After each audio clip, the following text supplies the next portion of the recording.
los que han escuchado ahí inició la grabación. Buenos días a todas y todos. Hacemos como en la tele, nos saludamos antes y después. Sí, el detrás de cámara. Claro. Bueno, no, les iba a preguntar, hoy iba a empezar la clase diferente, preguntándoles si tienen preguntas, comentarios, lo que fuere, de la clase anterior que fue dictada por Daniela Godoy. Bueno, si quieren, podemos empezar por ahí. Hay varios que yo he visto que han estado, a otros a lo mejor no han podido estar. La clase ya está subida al canal de YouTube. Ya que estoy, les informo lo siguiente, también hay 2 clases mías del año pasado que trabajan justamente Butler. Son 2 clases, porque si mal no recuerdo, la primera trabaja más puntualmente los conceptos que trabaja Butler, y la segunda es una lectura desde la posición de la cátedra, es decir, desde el psicoanálisis a Butler. Así que bueno, entre las 2 estaría trabajado en las clases del año anterior esos temas. Con lo cual... Es así, son 2 clases y en una está trabajado Butler y la otra la posición de lectura desde el psicoanálisis. Entonces ustedes en el canal lo tienen que buscar como clases del 2020, no clases del 2021. En realidad no se vuelve a dictar porque no tiene sentido, dictar exactamente lo mismo o bastante parecido. Si bien uno no... ¿Qué estás mostrando, Leo? ¿Estás mostrando algo? Ah, no, se me corrió el mouse y parecía como si estuviera compartiendo pantalla. Pensé que ibas a mostrar algo del YouTube. Entonces ahí van a encontrar la posición, ¿sí? La clase de Godoy, que ella tiene una lectura obviamente diferente, porque es una lectura especialmente desde, podríamos decir, desde el feminismo, ¿sí? Y ella no se restringió, no se acotó a Butler, hizo un recorrido extenso, así que, porque ella maneja ese recorrido, mientras que estas 2 clases son más acotadas a Butler y a la posición después que podemos leer desde el psicoanálisis en su relación con las teorías de género. Y también hay otra clase más, que si bien hoy vamos a tratar de trabajar el caso Guid entre la mascarada y la comedia, hay otra clase más de la profesora Córdoba que dictó el año pasado también, especialmente del caso Guid. Así que, bueno, tienen para entretenerse cuando estén aburridos con nuestro canal. Bueno, ¿tienen preguntas, comentarios? Digo, de la clase de Godoy.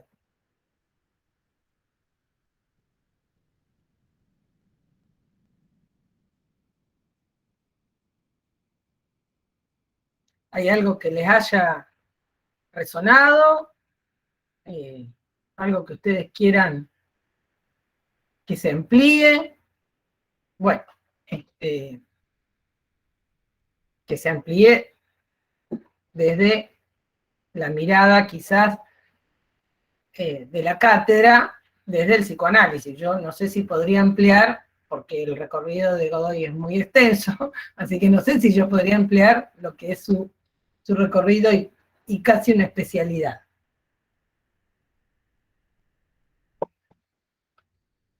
Nada, no se les ocurre nada. Profe, nosotros con Alejo lo vimos juntos y debatíamos eh, por esto de que, para que forma de la garganta, pero esto de lo que es lo simbólico cultural y lo simbólico estructural. Para Ajá. pensar el impacto y cómo muchas veces, en relación a la época, lo simbólico cultural como que vela el deseo, no el deseo inconsciente, sino el deseo consciente. Bien, hay algo que ella marcó y que nosotros también acordamos y apostamos a eso, no es la dicotomía cultura-naturaleza, sino que es la relación naturaleza-cultura simbólico, ¿no? O naturaleza simbólico-cultura. Está bien la pregunta tuya, Pedro, porque, digamos, ¿cómo hay que entender entonces lo simbólico? Bueno, en las unidades que siguen a esta, a la unidad 3, van a encontrar la diferencia entre, podríamos decir, la ley simbólica, por ejemplo, la ley jurídica, y lo que entendemos, ¿sí?, como simbólico o como ley, pongámosle del inconsciente, en psicoanálisis. Pero cuando hablamos de lo simbólico que vos decías, creo que dijiste estructural, la estructura del sujeto, ahí es donde es alojado el sujeto, no la estructura del sujeto, sino donde es alojado el sujeto, la estructura psíquica, que también es la estructura edípica, no podríamos pensarla solo simbólicamente, ¿sí? Esa estructura involucra los tres registros, ¿sí? Simbólico, imaginario y real. Lo real podríamos decir que es lo ineludible, lo imaginario es, como vimos, por ejemplo, la cuestión de la representación del falo, que sería en términos de pene, ¿no? Pene, vagina, ¿eh? Pero el pene como representación, ahí tenemos la cuestión fenomenológica que podemos pensar respecto del Edipo, o mejor dicho, lo tiene o no lo tiene, y su función o estructuración imaginaria, simbólica, perdón, simbólica. Entonces, ahí tenemos en la estructura necesariamente las tres, ¿no?, los tres registros, y no podríamos quedarnos únicamente con lo simbólico. Si nosotros despejamos los otros dos registros, y especialmente despejamos enteramente lo imaginario, nos quedamos exclusivamente en lo simbólico, lo digo y después en algún momento lo podrán repasar, ¿sí? Quedamos en el orden de la ciencia, donde el lenguaje es absolutamente formal y no está atravesado en absoluto por el muro del lenguaje, o por esa relación del yo al otro semejante, ¿sí? Entonces, por eso, cuando uno habla de estructural en psicoanálisis, no podemos entenderlo sin los tres registros. Después, si pensamos en la idea del símbolo, aquello que simboliza una idea, una palabra, ya no estamos pensando en lo simbólico, entendido como, por ejemplo, del orden del significante. Estamos entendiendo lo simbólico referido a algo del orden, o pegoteado, lo diría así hoy, pegoteado a algo del orden de la imagen, ¿sí? Bueno, para eso son los símbolos, qué sé yo, para el manejo. Entonces, cruce, prohibido, listo. ¿Mm? Es casi una relación biunívoca, casi un signo. Despejado el símbolo del significante, nos queda, ¿sí?, más lo simbólico, que es donde estamos trabajando casi desde el principio de año, ¿no?, respecto de nuestro programa, por lo menos.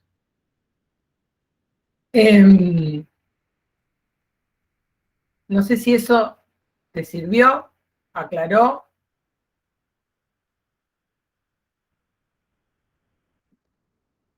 Sí, sí, pero No sé si alguien quiere agregar algo. Lo que traía la profesora Godoy en algún sentido es una respuesta a una crítica que le hace un psicoanalista argentino que es Jorge Alemán. Sí, ya lo vamos a invitar. Jorge Alemán le cuestiona en algún sentido la posición feminista, una mezcla entre simbólicos, ¿no? Entonces se pierde en el momento cultural que se está atravesando, que es un poco lo que intervino. No sé si escucharon la intervención del profesor Rey el otro día en función de cómo las políticas o la posición de Judith Butler en este caso soporta o apunta a cierta ganancia de derechos, pero cómo se pierde en algún sentido la posición, o cómo se pierde, no, cómo no se entiende la cuestión psíquica en términos de lo que implica la posición propuesta por Butler, ¿no? Entonces es algo que Jorge Alemán, que él suele plantear diversos simbólicos, de hecho ahora trabaja muchas cuestiones del simbólico que atraviesa el neoliberalismo, ¿no? Y cómo hay un discurso neoliberal, y bueno, pero eso no debe confundirse, al menos al modo del planteo de Jorge Alemán, con lo que implica la estructuración subjetiva.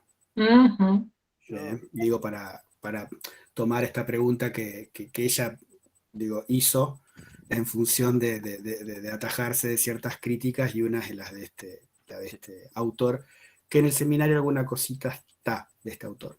Yo, profe, había pensado también con Pedro el tema esto de la influencia del neoliberalismo en el sistema de cómo las cosas se hacen tan rápido y tan cambiantes, ¿no? Cómo pueden influir también en el tema de la sexualidad, ¿no? En la bisexualidad, o ahora el tema de lo no binario y todo eso, ¿no? Si hay alguna influencia del neoliberalismo en eso, en esto de que cada vez hay formas de identificarse de distintas maneras. No sé si hay forma de identificarse de distintas maneras. Sí coincido, perdón, Vivi, me mandé. No. Sí, eso es lo que quería, sí, era una duda mía, digamos. Con esta lectura en función de pensar cómo la época influye y afecta. En este sentido, creo que el autor indispensable es Zygmunt Bauman, con el concepto de liquidez en la modernidad, y eso hace que, en definitiva, nada se sostenga a largo plazo. claro, Desde el amor hasta la pareja, hasta, bueno, es una forma que nos atraviesa, y en algún punto que se puede leer de eso. Hay algo de lo que no se soporta en función de lo temporal, que tiene que ver con esta liquidez, que es un poco el sustento del concepto neoliberal. Digamos, si algo trae Bauman es esta idea de que uno se va patinando en una superficie de hielo finita, y si te quedas quieto te hundís. O sea, tenés que estar constantemente deslizándote, porque si no te ahogás, ¿no? Y en ese sentido, creo que en algún punto el efecto de la modernidad y la posmodernidad, en todo caso, bueno, con los tiempos que eso tiene, o los no tiempos que eso tiene, genera, bueno, subjetivaciones al modo de lo líquido. Digo, distinto es lo estructural, por eso me parece que es interesante lo que traen ustedes, porque en algún punto lo estructurante determina este sujeto del inconsciente y en algún punto es lo que permite cierta pausa, esa velocidad que se te impone desde lo posmoderno, lo neoliberal. Claro, nosotros habíamos pensado que a partir de esta dinámica que se da en este movimiento neoliberal, como que la metáfora paterna decae. Entonces, ante esta incertidumbre, esta dinámica, no hay ley, ¿sí? Como bueno, se pone en cuestionamiento también la ley simbólica, pero la ley de castración, pensábamos nosotros, la metáfora paterna. Bueno, algo de eso vamos a trabajar en el seminario para diferenciar justamente lo que es, o cómo influye, o cómo, cómo influye la época, ¿sí? Y aquello que es del orden de lo invariante, justamente. Quizás lo que decae, Pedro, a mi entender, más que, bueno, puede caer la metáfora paterna, claro, el nombre del padre, o la ley, pensémoslo en términos de ley para no extraviarnos, y si decae la ley, ahí clínicamente, entonces tenemos un problema porque no estamos en la neurosis. Ahora, sí podemos hacer la diferencia del patriarcado, la figura de ese padre ordenador, ¿no? Que se sentaba en la punta de la mesa y todo el mundo tenía que ir a atenderlo. Eso sí, eso sí se ha ido modificando. Ese padre que a lo mejor no se ocupaba de los pañales de los hijos, eso sí se ha ido modificando. Leo puede dar mucha manifestación al respecto. Así que, digamos, la participación de un padre hoy no es el padre del patriarcado, ¿sí? Ahora, no significa que por eso no haya ley, que no es lo mismo. Por eso hay un conflicto, yo decía la semana anterior, no sé si es un conflicto, pero hay puntos de tensión que, digamos, la cuestión clínica, ¿sí? Muchas veces hace cortocircuito con estas cuestiones de la época, que son absolutamente bienvenidas. A ver, son absolutamente bienvenidas, pero E inevitables. y es inevitable, porque, digamos, no podemos, digamos, qué sé yo, ya hoy, miren, dando la clase así, ya nos damos cuenta que hay cuestiones que son inevitables, se convierten en reales, dice Lacan, a lo real uno se acostumbra. Bueno, la cuestión es que no es sin eso, pero no hay que descuidar las cuestiones clínicas, porque cuando vamos para el discurso quizás movilizadora, interesante, de la cuestión de los derechos, de la igualdad y todo lo demás, nos olvidamos también que hay estructuras clínicas, que hay neurosis, hay psicosis y perversión. Es decir, después el modo de manifestación de cada una de estas seguramente va variando, pero no, digamos, no podemos perder eso de vista cuando justamente, de eso se trata el psicoanálisis, ¿sí? De la clínica. No importa que después ustedes lo hagan clínica o no y sean docentes, nada más. Bueno, pero tienen que saberlo, digamos, no se puede desconocer la cuestión clínica. Entonces, puede haber un padre, supongamos, hoy, ¿verdad?, que atienda todos los requerimientos de los niños, pero sin embargo, como ley esté ausente, ¿sí? No significa, pero si está siempre, bueno, pero, ¿no? Pero su función, bueno, es para preguntarse. En fin, este tipo de cosas son las que queremos también en algún punto profundizar en el seminario, porque tienen que ver con la diferencia entre sujeto y subjetividad. Así que bueno, eso lo vamos a seguir trabajando. Y también con las cuestiones de la posición de sujeto responsable. Así que hay cuestiones que van a ir variando con la época y hay cuestiones que van a ser, a nuestro entender, invariantes. Invariantes sí, que sostienen justamente la clínica, fundamentalmente. Esto de la metáfora, primero que hay que tener en cuenta que en el psicoanálisis no hay un padre, siempre son al menos tres en función de los registros. Eso es algo que en algún momento lo van a estudiar, no es para meterle eso ahora.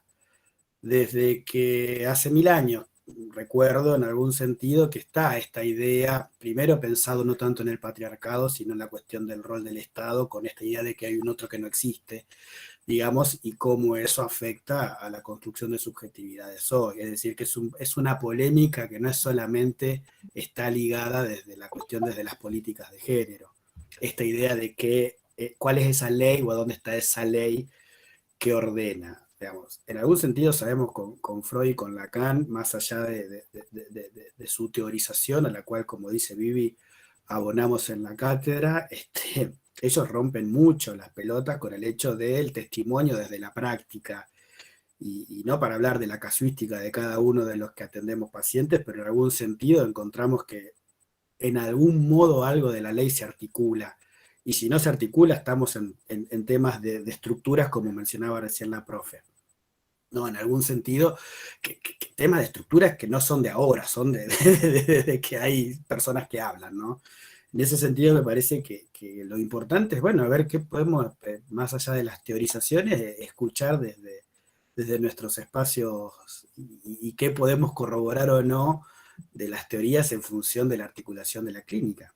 Por eso me parece que es interesante. Y una cosita más, Vivi, si me dejas, y ya después... no nos olvidemos que en eso Freud, con los textos del 30, lo marca y Lacan lo insiste. A ver, entiendo que desde las políticas de género se cuestiona el binarismo, más que desde las políticas de género de las posturas queer, ¿no? Que en ese sentido ahí hay un debate por hacer. Pero en algún punto, esto que decía la profe, lo tomo y lo adhiero constantemente, el hecho de que no habría legalidad paterna.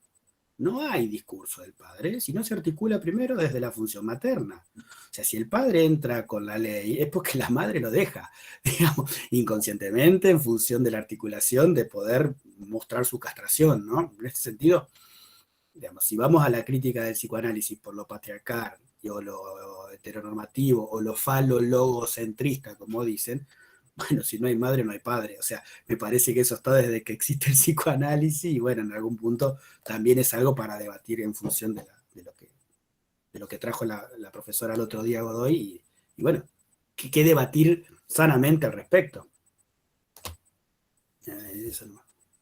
Sí, y yo desde hace un tiempito marco función materna, función paterna, porque entonces si no otra vez nos extraviamos con que bueno, y si son dos papás, son dos mamás, bueno. Mirá, eso ¿no? lo decí desde que la cursé yo con vos, imagínate, o sea, digo, no es algo que sea de la época ahora, digamos. Ni digamos cuánto. No, pero digo, no es porque si no pareciera que no, que como que es un discurso, viste, del año del chupete, y qué sé yo. Cuando Freud habla de la metamorfosis y la pubertad y la descarga de productos genéticos, no está hablando de un objeto determinado, sino que está hablando de una ganancia de satisfacción en función del movimiento psíquico. Y ahí ya tenemos un momento en 3 ensayos en donde plantea algo, sí, de la elección de un objeto endogámico para la satisfacción. Y no está diciendo ellos con ellas y ellas con ellos. Está diciendo descargar la pulsión para tener el equilibrio psíquico constante.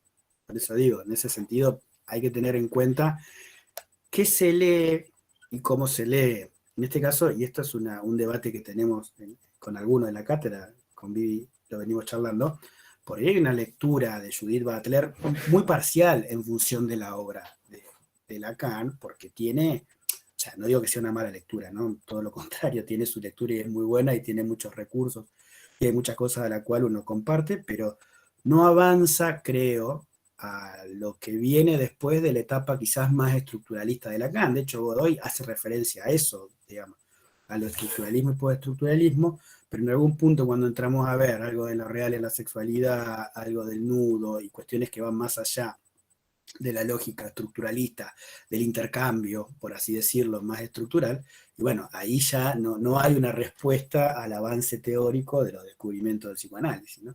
Profe, pero hay, o sea, si Butler menciona que el género es una construcción social o subjetiva, no me acuerdo bien. Bueno, ahí no hace un avance en Una relación, construcción performativa.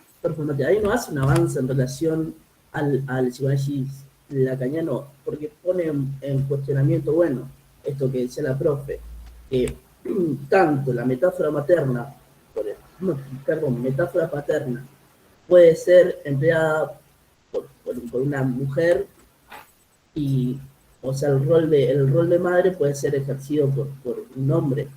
Pero eso no es un avance, eso siempre estuvo indicado cuando la profesora hablaba de función.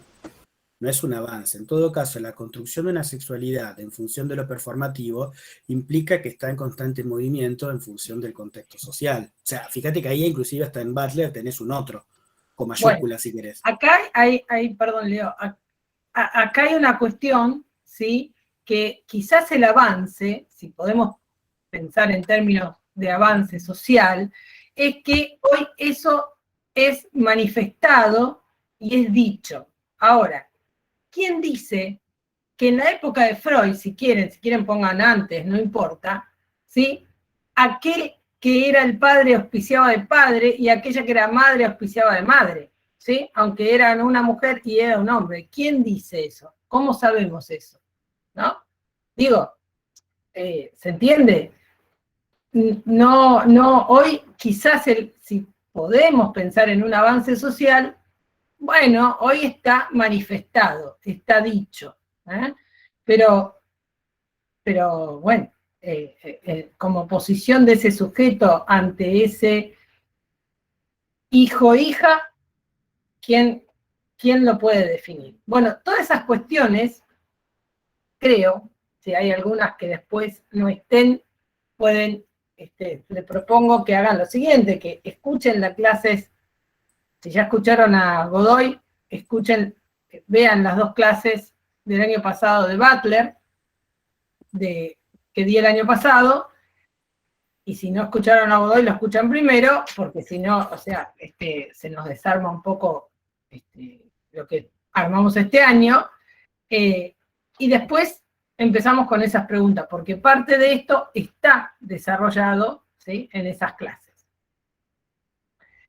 Bueno, lo que yo quería comentar hoy o presentar hoy no está separado quizás de estas preguntas, por eso voy a avanzar con lo que yo tenía pensado dar hoy, y que es el ejemplo o caso, más que ejemplo, de Jean Rivière. Ustedes seguramente ya lo han dado en los prácticos, así que no me voy a detener en detalles que seguramente ustedes ya vieron, pero bueno, hay algunas cuestiones que se pueden conectar incluso con estos comentarios. Algunas las pensé cuando pensaba la clase y algunas me han dado pie ahora. Así que, bueno, les enmarco. Esto es uno de los capítulo 14 del seminario 5, que se llama El deseo y el goce. Y bueno, están el caso de Jean Rivière, el de Guide y la comedia. Calculo que hoy vamos a lograr dar uno. Pero el caso de Jean Rivière, podríamos decir en términos generales, conecta la envidia fálica y la mascarada. Envidia fálica, no pene, y la mascarada. La mascarada parecería que es algo, si bien es Rivière la que acuña este término y Lacan lo toma, hay muchos lugares donde lo menciona al término mascarada, máscara, etc. Nosotros lo hemos visto en este ejemplo, en este capítulo, y también en la significación del falo. Los capítulos que nosotros trabajamos del seminario 5 se llaman la significancia del falo. Así que tiene que ver justamente con la significación.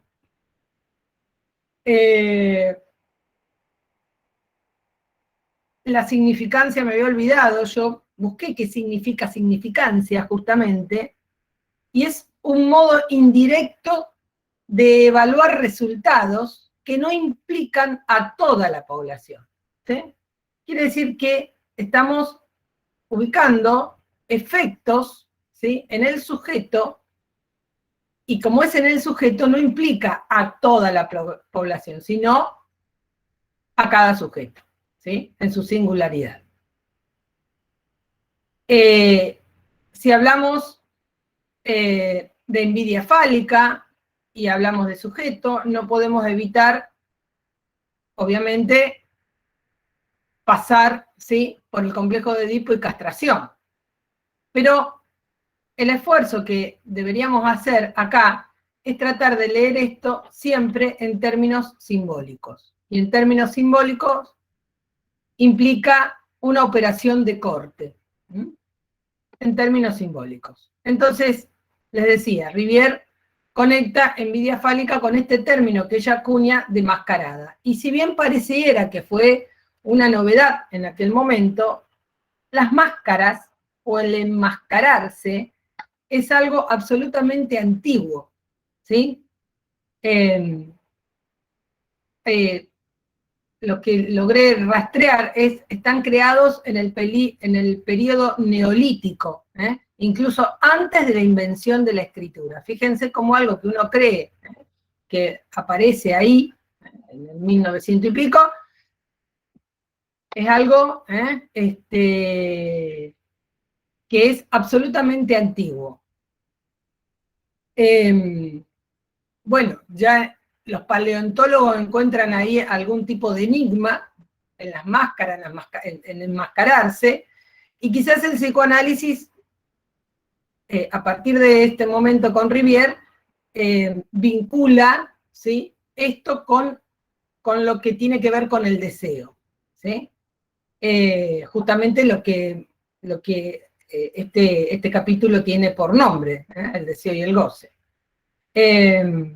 Entonces, la máscara o mascarada, como aquello que tiene que ver con la apariencia, apariencia que se despliegan tanto en hombres como en mujeres, ¿sí?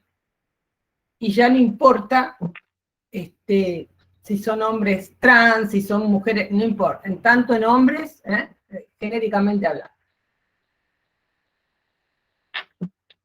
Bueno, quizás lo hayan dado en el práctico, pero bueno, Rivière no se llama Rivière de nombre paterno, sino que es su nombre de casada. Ella nace en Inglaterra, fallece en 1962. El padre de Rivière era un notario, pero que era muy conocedor de literatura. Ella era quizás un poco más, digamos, allegada al padre que a la madre, ¿sí?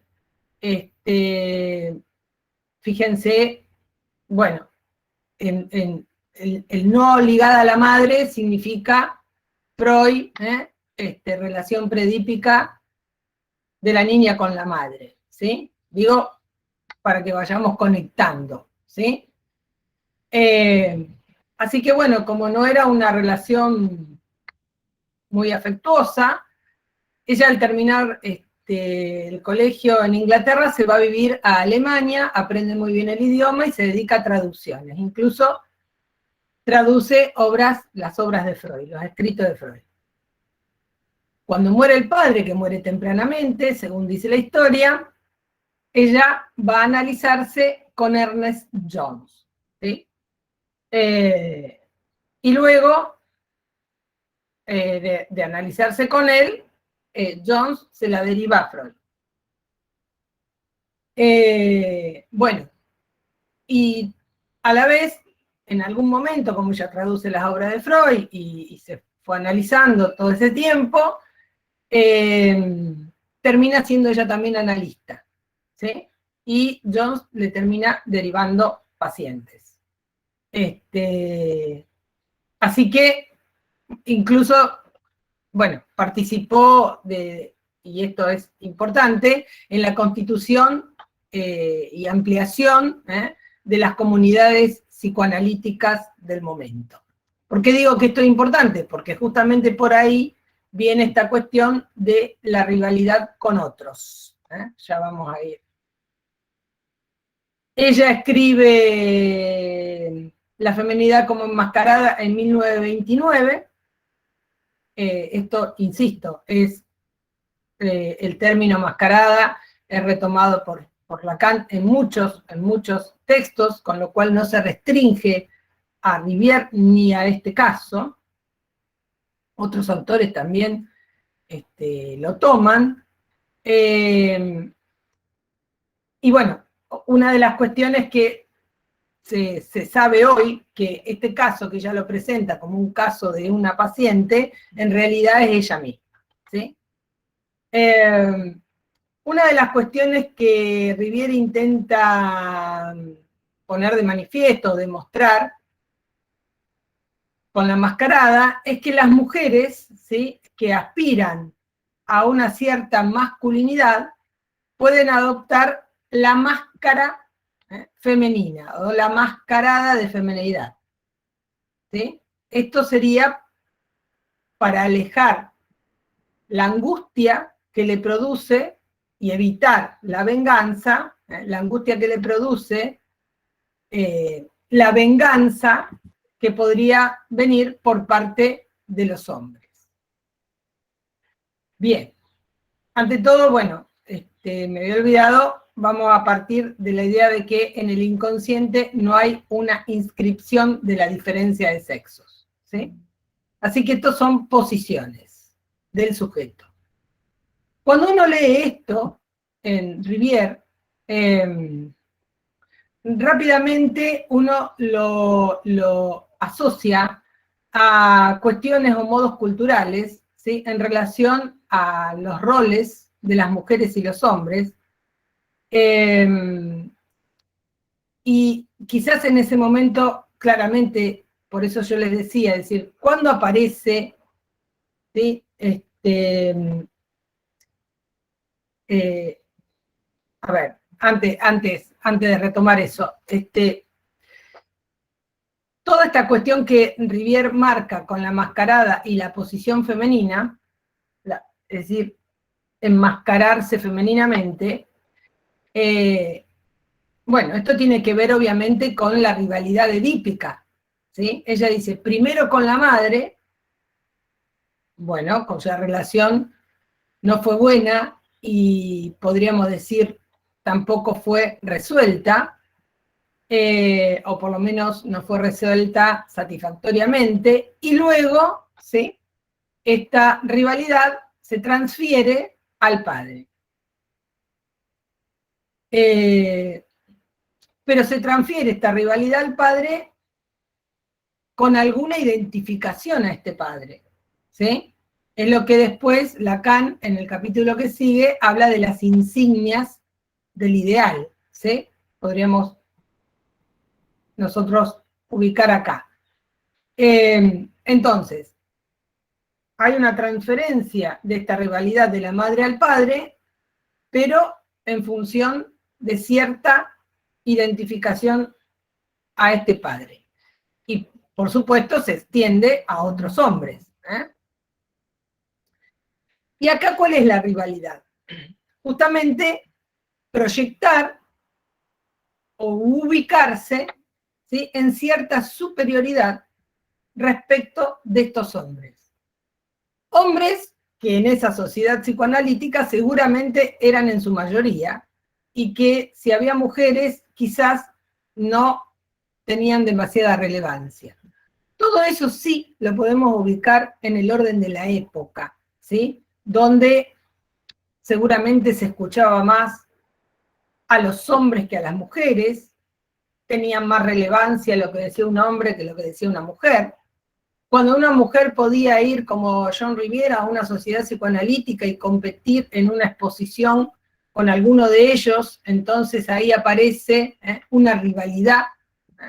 Pero, claro, si lo pensamos en estos términos, entonces hoy ya no existe más esta cuestión de la mascarada, porque hoy La mujer se supone, en su gran mayoría en el mundo, no en todo el mundo, en su gran mayoría, tiene, ¿no?, las mismas competencias, las mismas posibilidades. Hoy uno va a los congresos, hay tantas mujeres como hombres, se escucha indistintamente, uno va a escuchar un tema, ¿no?, si es hombre o mujer, etc. Así que ahí uno diría, bueno, entonces esto, ¿no?, quedó caduco. Ella, a partir del análisis de sus sueños, interpreta que lo temido de las figuras masculinas, es decir, que en realidad tiene que ver obviamente con el padre, era ser descubierta en su, bueno, en algún lado dice posesión del falo. Yo diría ser descubierta en su potencia fálica, ¿sí? Y bueno, y por supuesto en sus formas, en distintas formas de sustitución que Freud, ¿sí?, nos puede, nos ha ubicado, digamos, ¿no? Así que en estas exposiciones donde aparece este despliegue de capacidades intelectuales, ¿sí?, es como un despliegue de esa potencia, y entonces ahí aparece esta rivalidad con él.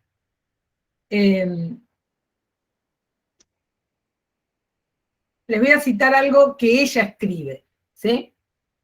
Dice: la femenidad podía de este modo ser asumida y llevada como una máscara, a la vez para disimular la existencia de la masculinidad y evitar las represalias al descubrirse lo que tenía en su posesión, es decir, la potencia fálica, ¿sí? Es decir, ubicada en este lugar fálico.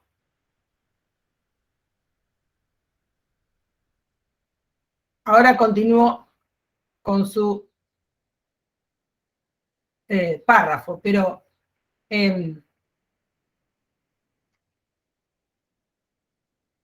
esto tiene que ver con una posición inconsciente, ¿sí? No es, obviamente por el análisis ella puede hacer estas interpretaciones, pero no es que ella conscientemente hace estos movimientos, ¿sí? Dice, el lector se preguntará, ¿cómo distingo, dice ella, cómo distingo la feminidad verdadera y el disfraz? ¿Sí?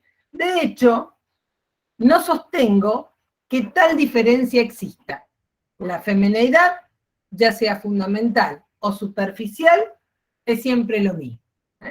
Quiere decir, lo que yo interpreto, la feminidad tiene que ver con una posición y no con, no es ni verdadera ni falsa, ¿sí?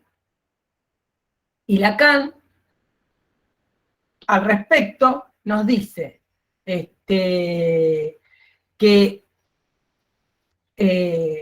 aquí no está en juego, dice Lacan, la envidia del pene, sino, y le cito un parrafito de Lacan, la satisfacción oculta que suponía, perdón, la satisfacción oculta de una supremacía sobre los personajes parentales. Lo que podemos definir, supremacía fálica. Así es que toma una posición de sumisión para evitar por parte de los hombres una venganza, movida por su sustracción por parte de ella del propio símbolo de su potencia. Esto lo dice Lacan en La significación del falo. Entonces, acá podremos pensar que el ejemplo da como formas de posición ante el falo. Y esto es, las dos formas es ser o tener. Tenerlo o serlo, parecerlo, porque nadie lo tiene ni nadie lo es. En este juego, ambos, podríamos decir, evitan la castración, porque es serlo o parecerlo. Y luego Lacan hace otro parrafito de Lacan que dice que la intervención de un parecer que sustituye al tener para protegerlo por un lado, para enmascarar la falta por el otro. Y tienen el efecto de proyectar en la comedia, después lo veremos, las manifestaciones ideales o típicas del comportamiento de cada uno de los sexos, hasta el límite del acto de la copulación.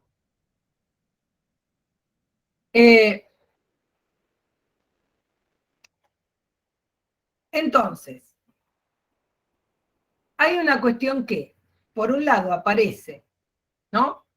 Este juego inconsciente de posicionarse con toda la potencia fálica, digamos, ante estos otros hombres, y después, ¿no? Dice la mascarada femenina, ¿ante qué hombres? Y ante esos hombres con los cuales ella no compite y que pretende ser amada. Entonces, ¿no? Ahí hay otra posición. Lo cual, en su elección de objeto, no la hace homosexual, ¿sí? Ella se identifica al padre en algunos rasgos, y ahí viene la competencia, se aleja de la madre, en algún lugar dice algo así como que era peor la rivalidad con la madre que con el padre, pero digo, este juego, ¿sí? De tenerlo y no tenerlo, de tenerlo y parecerlo, no aparece en Jean Rivière. Podríamos decir que aparece en cualquier momento y en cualquier sujeto, ¿sí? Porque no es que o todo el tiempo está en una posición de potencia o todo el tiempo está en una posición de parecerlo.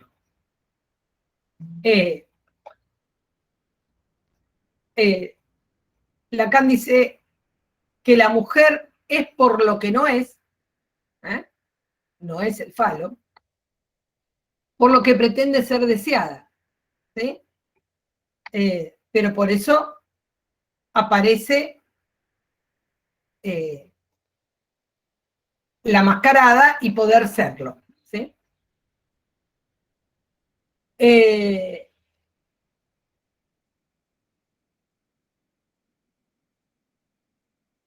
Ella, con esta posición, abandona completamente, casi completamente podríamos decir, la competencia con la madre y se dirige justamente al padre. Por estas cuestiones, que el padre, bueno, ella era muy reconocida también por sus traducciones, su forma literaria de traducir, y el padre también se destaca, es notario, pero con su relación a la literatura. Es como si la mascarada está en el lugar de captarlo al otro, ¿sí? Apaciguarlo para que no sentir la venganza o la represalia, es decir, hay una competencia, hay una rivalidad que cuando el otro podría venir a vengarse, entonces toma esta mascarada, ¿sí? Probando su amor e inocencia, dice, en algún momento frente al padre, ¿sí? Entonces nosotros tenemos la masculinidad, que sería la posición al falo, ¿sí? Es la de portarlo, tenerlo, ¿sí? Y en la posición femenina es parecerlo. Serlo, parecerlo. Pero este serlo es serlo para otro, ¿sí? Por eso, ser amada, ser deseada, serlo para otro. Pero acá, cuando nosotros decimos parecerlo, serlo para el otro, no está funcionando el falo en su función significante, sino más bien en su lugar de objeto, serlo para el otro, ¿sí? Casi podríamos decir como ese niño o niña que es serlo para la madre. Acá ya no es para la madre, es serlo para otro. Ser el objeto de deseo para otro. Es como si la masculinidad, al tener, tiene el objeto de deseo, pero debe no perderlo, pero también exhibirlo en potencia, ostentar de él en la relación con mujeres, ¿sí? Y ahí es lo que podríamos ubicar, lo que Lacan ubica, no me acuerdo ahora si está en la significación del falo o en el otro texto, la impostura masculina. La impostura como exageración, suposición de toda potencia.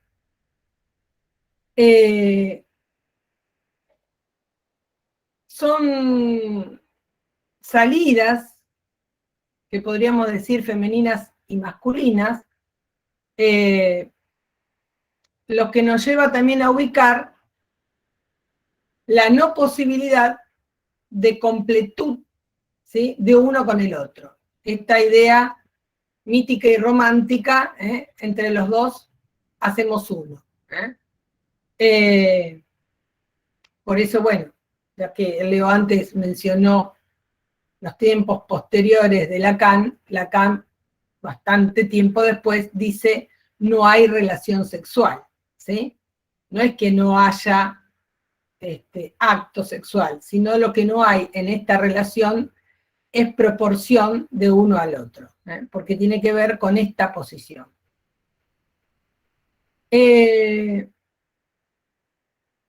Entonces, podríamos decir,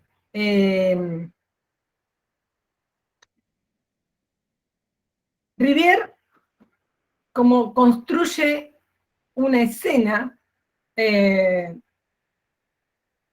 cuya función, podríamos decir, es convertir el goce, ¿sí?, ante la angustia que le provoca la castración, entendida como pérdida de goce por la introducción del significante, convertir, ¿sí?, de alguna manera, tramitar ese goce por la vía del placer. Mediante justamente la satisfacción, ¿sí?, de su superioridad, de su potencialidad respecto de los hombres, y obviamente a esta altura también podríamos decir de la madre.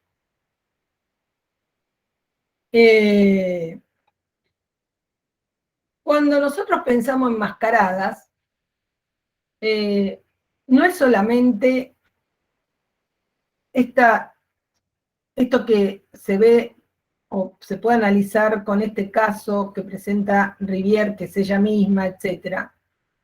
Y uno podría decir, bueno, queda ahí. No, por eso yo les decía antes que Lacan lo menciona en muchos aspectos, en muchos otros lugares.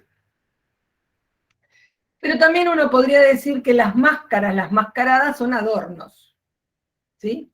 Son adornos, son ornamentos, digo yo, ornamentos femeninos. Ornamentos femeninos que puede ser la vestimenta,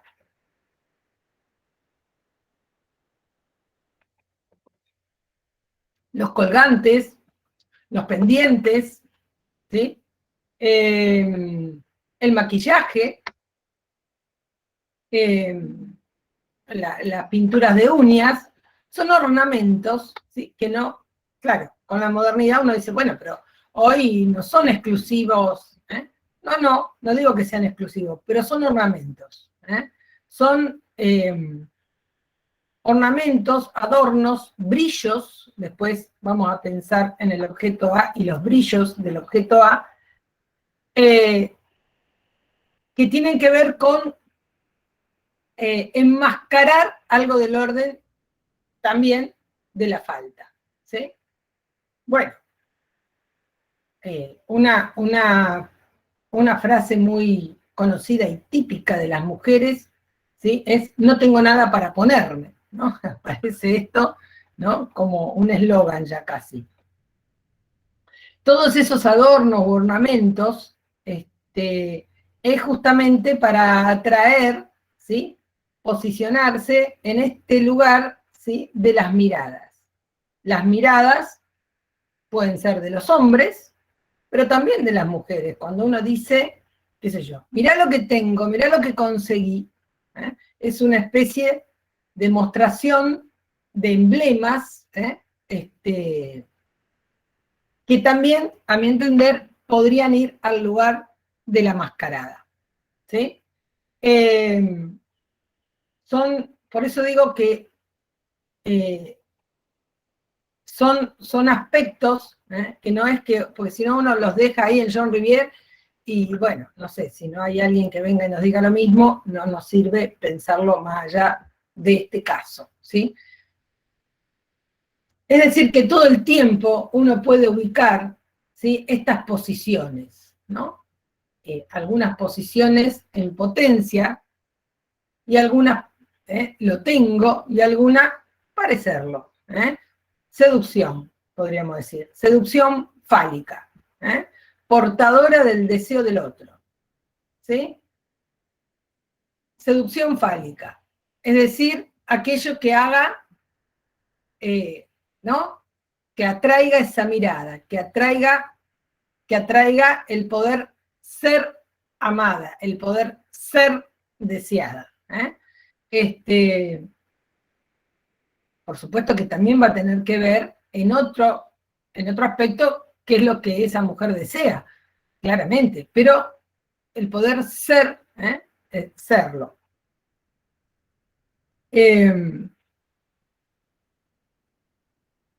Esto de la seducción fálica, ¿sí?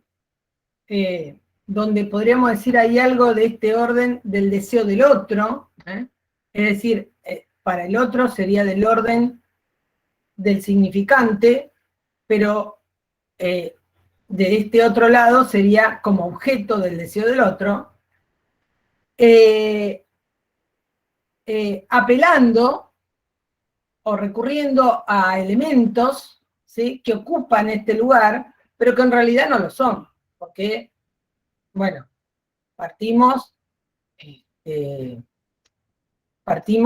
de la afirmación que ningún elemento es el significante fálico, ¿sí? Son todos elementos que podríamos decir inestables, que son a la vez rechazo y afirmación de la feminidad. Y ninguno, como dice Rivière, es ni la verdadera ni la falsa, ¿sí? Podríamos decir que la mascarada en algún punto también hace cuerpo, no el biológico, sino que expresa de alguna manera, o es sugerente, algo con relación a la castración y la posición. También ahí puede ubicarse, en la mascarada, se puede ubicar, condensar, algo del orden del fetiche. El fetiche es aquello que viene a cubrir algo del orden de la castración. Si vamos por la vía del significante fálico, puede producir, ¿sí?, fetichizaciones, que pueden justamente, no necesariamente una posición perversa, como es la perversión y el fetiche en la perversión viene a justamente velar la castración, la perversión es renegación de la castración, es un sí pero no, pero por eso es renegación, no es forclusión como en la psicosis, y entonces en ese sí pero no viene el fetiche a ocupar este lugar de velar de alguna manera la castración. Y lo vela en el punto donde aparece el fetiche antes de reconocer aquello que se supone falta. Entonces, bueno, pensaba en esto del fetiche, quizás también, bueno, entre paréntesis nada más, no lo voy a traer porque es más complejo, pero también sabemos, y Marx lo dice, la fetichización de la mercancía, ¿sí? A lo mejor también podemos suponer en esas compras compulsivas, ¿sí?, que vienen a este lugar de fetiche, ¿sí? Es decir, vienen a este lugar de anunciar y de velar la falta. Necesito, voy a comprar. Y una vez que compré, necesité, compré, ¿sí? Bueno, necesito otra cosa. Entonces, hay una lógica ahí también, ¿sí? Que, bueno, a propósito de las preguntas del inicio, ahora estoy pensándolo, sí hay una promoción, podríamos decir, desde el mercado a comprar, ¿sí? Compre, 30 cuotas, compre. Bueno, pero si no hay algo que en la posición de este sujeto haga que compre todo lo que le ofrecen, bueno, compra, pero no todo, ¿no? No está en esa compulsión, bueno, tampoco es posible comprarlo todo, digo, en esa compulsión, ¿sí? En esa compra compulsiva. Esto por el lado de lo que podríamos decir femineidad. Por el lado de la masculinidad,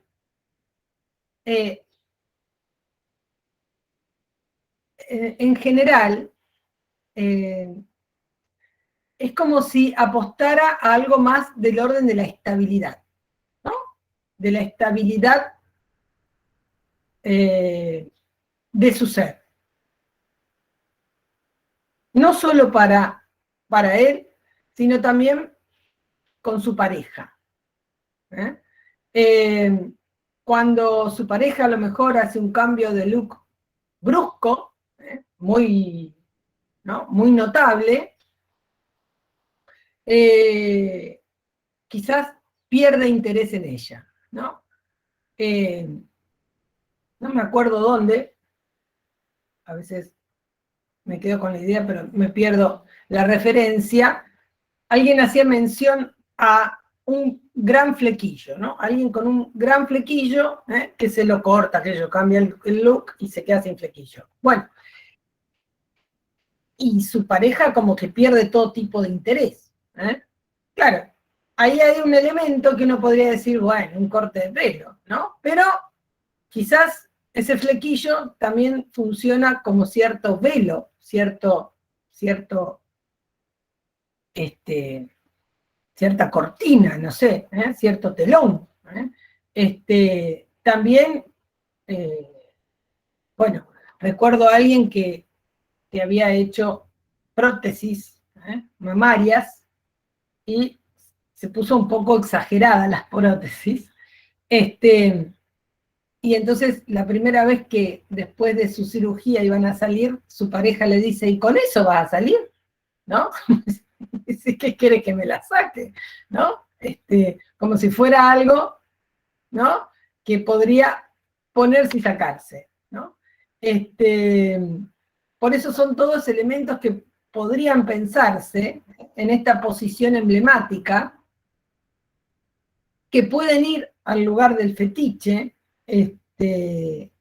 como les decía, como ocultamiento de alguna manera, velando la falta, o develando la falta, si lo pensamos en el corte del flequillo, y entonces pierde interés, ¿sí?, en ella, por esos emblemas que se han movido.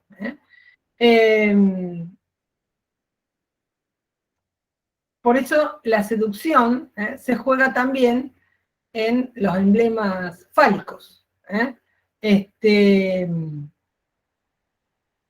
Bueno, cada vez que digo alguna cosa me aparece algún paciente, pero bueno.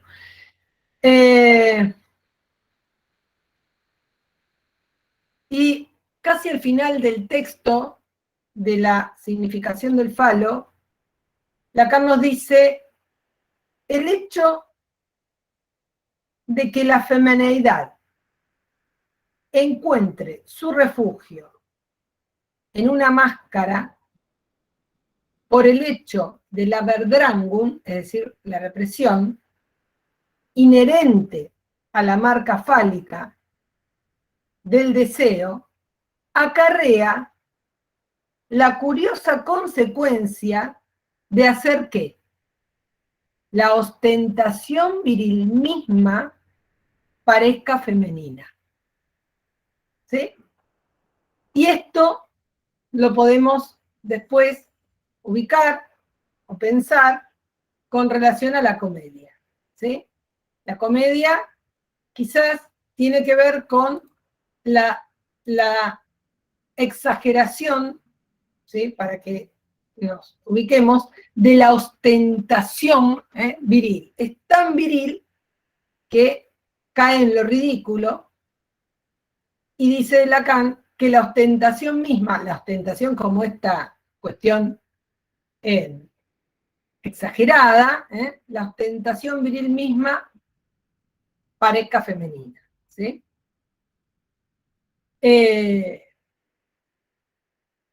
Por lo tanto, podríamos decir que no hay esencia de ninguna índole, no hay esencia femenina, no hay esencia masculina, sino que cada posición, según cómo cada uno en su singularidad se las arregle con el significante fálico, en tanto justamente significante de la falta,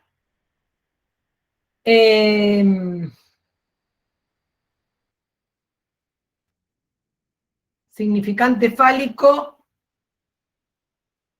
constitutivo, ¿sí?, y su consecuencia del deseo, ¿sí?, cuando Lacan pasa del falo al objeto A, nombra al objeto A, ¿sí?, como objeto de deseo, y entonces cuando nosotros decimos que no hay esencia, que no hay, ¿sí?, que esto tiene que ver con una posición del uno por uno, con su relación al otro, con el deseo del otro, con las insignias, con el aceptación o rechazo, etcétera, etcétera, son todos elementos que podemos ubicar y ir pensando dentro de los invariantes que tenemos en el mismo discurso del psicoanálisis, en la misma teoría. ¿Sí? Y después cómo esto se manifiesta, sí, seguramente va variando, como vimos, como venimos viendo, con relación a la época, pero sí aparecen en todos invariantes. Si no, nos queda como que, pobre Rivière, como en aquel momento las mujeres no tenían lugar y qué sé yo, entonces debería como que se hubiera disfrazado. Bueno, no. Son posiciones del sujeto ante el otro, ¿sí? Son posiciones del sujeto ante el otro que ella menciona, por un lado, en esta potencia fálica, pero cuando está ante un hombre el cual no está en rivalidad, su posición no es de potencia, es de parecerlo, no es de tenerlo, y entonces aparece este término que ella menciona como mascarada. Bueno, hoy la idea era seguir con Guide y la comedia, pero ya estamos casi llegando a los horarios de los prácticos, así que cortaría acá. Si tienen algún comentario, preguntas, tenemos 5 minutos. Ahí lo veo a Nico. Y si no, bueno, seguiremos el miércoles con Guide.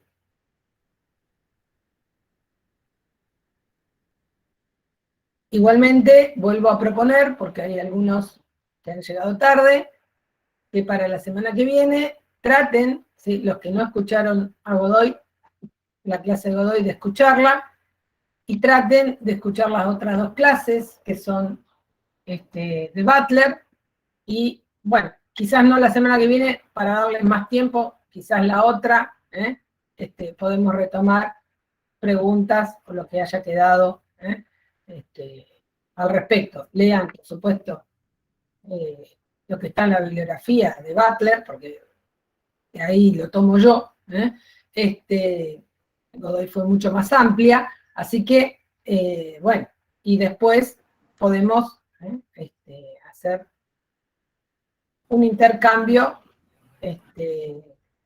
ya digo, quizás no la semana que viene, sino la otra, si tienen más tiempo de poder escuchar. Lautaro levantó la mano. Sí, Lautaro. Sí, a mí me interesa un poco, si es que podría ampliar en 4 minutos que quedan, la cuestión de que cuando la mujer se pone una mascarada, se pone una máscara, ¿no? Y empieza, o implica, dice Lacan, todo un juego de coquetería para así poder engañar a quienes había ofendido. Me queda un poco la duda de por qué ofende, ¿sí? Si es que ofende por su potencialidad o por qué, pero me llama mucho la atención también lo que es el juego de coquetería.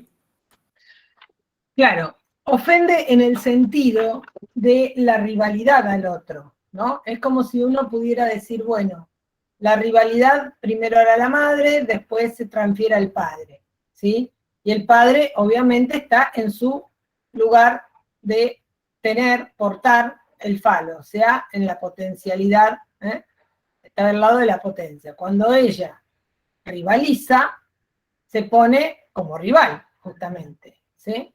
Ahora, cuando ella dice, cuando siente que va a venir represalias ante eso, ¿sí?, la venganza, es una construcción, obviamente, que, ¿no?, de subjetiva, digámoslo así, ¿sí? Cuando ella, entonces esto va a venir a vengarse de mi posición frente a esta rivalidad, entonces, bueno, mirá que dice en algún lado, creo que lo dice Lacan así, soy mujer, toda mujer, ¿no? Es decir, olvídate de mi rivalidad con vos, porque, bueno, sos vos el que la tiene.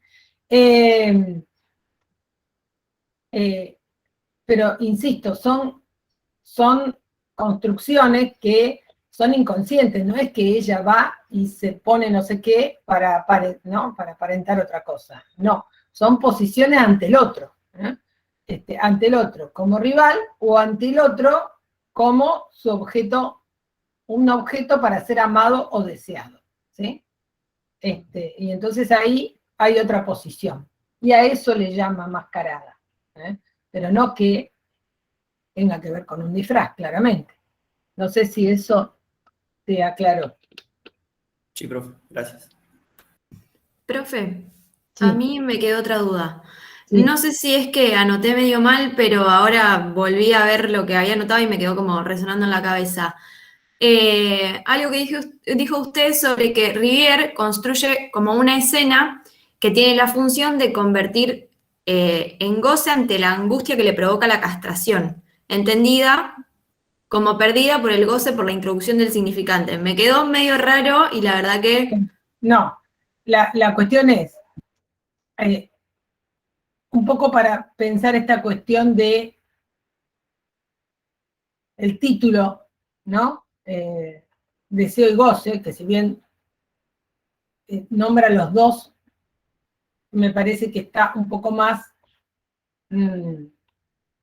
perdido la idea del goce. Uno podría pensar, el goce no es vivido, no es sentido por el yo como lindo, como bello, como placentero, como, ¿no? Porque, digo, quizás cotidianamente se entiende, ¡ay, no sabe lo que gocé! No, bueno, eso no es entendido de la misma manera, sino quizás hay veces que son puntos de fijación de goce y esto es muy sentido como mucho malestar, ¿sí? De alguna manera es como convierte ese goce en algo del orden de la satisfacción, que la satisfacción va de la mano del deseo, ¿sí? Y bueno, es con este juego, lo voy a decir en estos términos, yo diría que con este juego de posición ante el significante, ¿no? El no quedar fijada en ese lugar, sino producir de alguna manera algo del orden de la satisfacción. Y si hablamos de satisfacción, ya estamos hablando de deseo. ¿Sí? Claro, sería como que no quedar de alguna manera en esta posición de mascarada, de no tenerlo, sino que de en algún momento ir hacia la potencia, es como que convertir ese goce en satisfacción. Claro, por eso la movilidad significante, claro. Lo digo así por estas posiciones. ¿Sí? Bueno, a ver, también uno podría decir, nadie es, y ahí a lo mejor la comedia, nadie es plenamente femenina ni plenamente masculino. Por eso la impostura o la exageración de la virilidad es cómico, pero la exageración de la feminidad seguramente también. ¿Sí? Hay Sí. personajes que uno los ve en televisión, en revistas, y es tan exagerada la cuestión de la, ¿no? de la feminidad que en realidad, en vez de resultar a la mirada de otro, ¿no? como bello, bella, causa gracia, es del orden de, ¿no? por esta exageración, como efectivamente tenerlo o efectivamente serlo, no serlo en tanto parecerlo y tenerlo como portador, pero si es portador, tercer tiempo del Edipo, también otro lo puede portar, tener. Es decir, es efectivamente caer en ese lugar. Y eso ya ronda la comedia, ¿no? Lo ridículo. Vivi, yo quería hacer una acotación a lo que preguntaba Dale. la alumna, que es muy pertinente, de que en realidad esto de que tanto la posición masculina como la posición femenina, Lacan, o nosotros lo que tenemos dentro del programa para poder ligarlo, es en relación a la comedia. ¿Qué implicaría en ese punto el pasaje por la comedia? Que el significante puede ser representable a partir de objetos que se encuentran degradados, ¿sí? Ustedes van a encontrar que, digamos, en la lectura que hace Lacan del balcón de Genet, son todos objetos que pueden ser soportados en tanto las investiduras, los emblemas, incluso uno pudiese pensar algo del orden de la mascarada en relación ahí, pero precisamente porque todos esos lugares son lugares que están degradados. ¿Qué quiero decir con esto?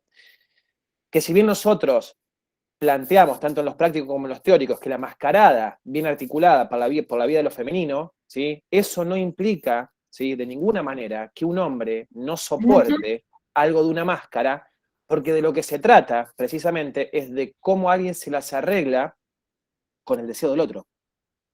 ¿Sí? Si nosotros tenemos que reducir la ecuación, es cómo alguien afectado por un predicado sexual, ¿sí?, se enfrenta con el otro.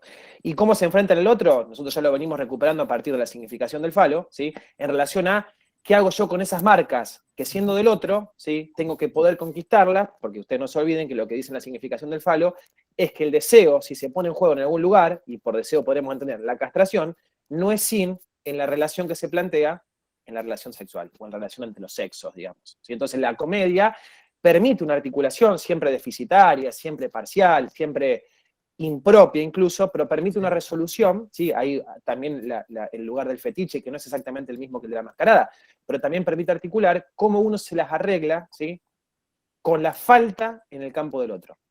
¿Sí? Entonces la mascarada permite una articulación. ¿Qué quiero decir con esto? Que un hombre tranquilamente puede articular la mascarada y no por eso, ¿sí?, ser homosexual. ¿Sí? Es como alguien se las arregla con ese punto de falta en relación al otro. Por ahí, porque me parece que puede aclarar un poco la cuestión. Y esto Sí, como sí, por perfecto. como se arrancó la charla de hoy, buenísimo Nico, en algún punto es la clave de la diferencia en función de la sexualidad en términos performativos. Porque en términos performativos no hay un campo del otro con mayúscula en tanto y en cuanto uno tiene que arreglárselas con eso, ¿no? Y ahí está la gran diferencia con la posición de Judith Butler que empezamos a hablar hoy con las preguntas de ustedes. Porque en algún punto lo performativo viene de un otro sin falta, digamos. Tal cual. Y el otro es el otro simbólico, cultural. Es decir, es de las exigencias del otro. Sí, Ahí. exactamente. Sí, ¿no? perfecto esa aclaración, Nico, que es de la exigencia del otro y no del deseo del otro. Exactamente. Es de lo que el otro demanda. Claro. Y eso también es clave.